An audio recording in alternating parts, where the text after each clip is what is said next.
Hello everyone, তোমরা সবাই কেমন আছো? ভালো। তোমাদের সকলকে স্বাগতম জানাচ্ছি ইংলিশ লার্নিং সেন্টারে।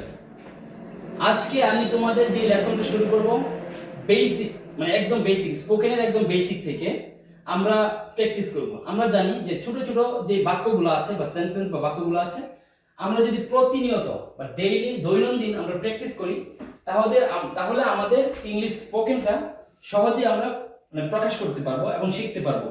পাশাপাশি কি আমরা সহজে বলতেও পারবো। ঠিক আছে, জি। আমি এখন শুরু করছি আমাদের আজকের লেসন। আমার সাথে সাথে তোমরা বলবে, আমি হই, আমি হই, আই এম, I am, সে হয়, সে হয়, হি ইজ, he is, তুমি হও, তুমি হও, ইউ আর, you are, তারা হই, তারা হয়, দে আর, they are, আমরা হই, আমরা হই, উই আর। we are, আমি হই না, আমি হই না, আগে ছিল কি আমরা হই, কিন্তু এখন হই না। এই নার সাথে কি না মানে নট, হ্যাঁ?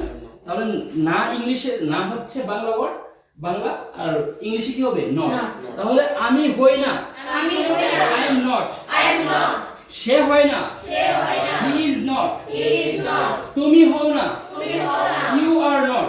you are not, আমরা হই না, আমরা হই না, উই আর নট।